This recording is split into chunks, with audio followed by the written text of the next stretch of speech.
కృష్ణా గోదావరి నీటి హక్కుల పరిరక్షణకై రాష్ట్ర ప్రభుత్వం చర్యలు తీసుకోవాలని రైతు సంఘం ఆధ్వర్యంలో కడప కలెక్టరేట్ ముందు ఆందోళనకు దిగారు.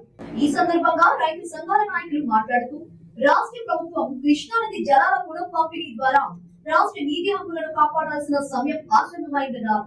ఆగస్టు 2వ వారంలోపు రాష్ట్ర ప్రభుత్వం తమ వాదనలతో కూడిన నివేదికలు ఇవ్వాలని బ్రిజేష్ కుమార్ ట్రిబ్యునల్ కోరికలు తెలిపారు. ఆంధ్రప్రదేశ్ రైతు సంఘం రాష్ట్ర సమితి ఇచ్చిన పిలుపులో భాగంగా కడప జిల్లా రైతు సమితి ఆధ్వర్యంలో ఈ కార్యక్రమం నిర్వహించడం జరుగుతోంది. మరి ఇందాక చంద్ర గారు మాట్లాడుతూ అన్ని విషయాలు కూలంకషంగా చెప్పినారు. ఎందుకంటే నీటి వాటాలు మనకు తగ్గిపోయే కొద్దీ మన రాయలసీమకు పూర్తిగా ఎడారిగా మారే అవకాశం ఉంది.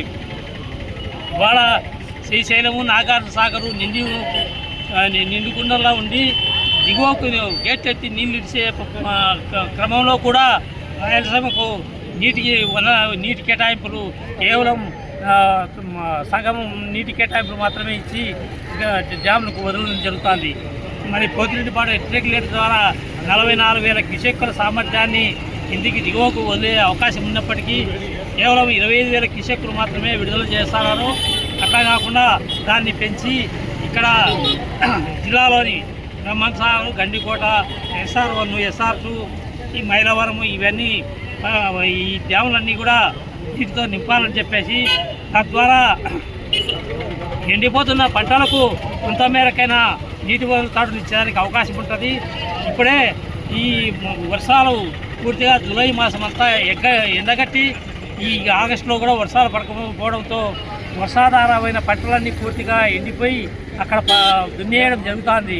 మరి ఈ పద్ధతిలో పై నుంచి వచ్చిన నీళ్ళైనా కూడా డ్యాములలో నింపాలని, తద్వారా నీటి పారకం కింద ఉన్న రైతులైనా కొంత పంటలు దక్కించుకుంటారని చెప్పేసి ఆంధ్రప్రదేశ్ రైతు సంఘం కడప జిల్లా సమితి పక్షాన డిమాండ్ చేస్తున్నాం.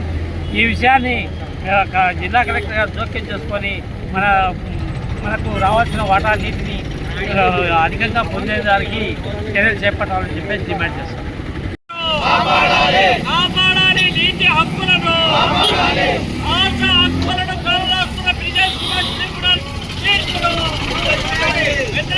నరేంద్ర మోడీ సర్కార్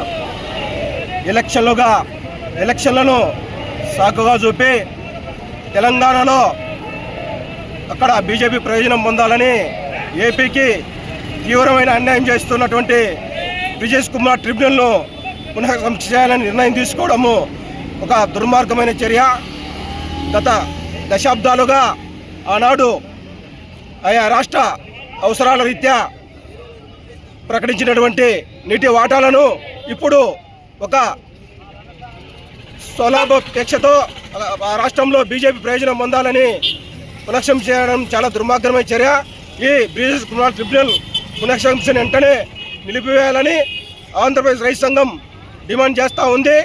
లేని పక్షంలో ఆంధ్రప్రదేశ్ రైతు సంఘం ఇతర ప్రజా సంఘాల ఆధ్వర్యంలో ఈ సమీక్షను ఉపసంహరించేంత వరకు పోరాటాలు ఉధృతం చేస్తామని, ఇప్పటికైనా ఈ బీజేపీ సర్కార్ వెంటనే బ్రిజేష్ కుమార్ ట్రిబ్యునల్ పునః సమీక్షను ఉపసంహరించుకోవాలని కోరుతున్నాం.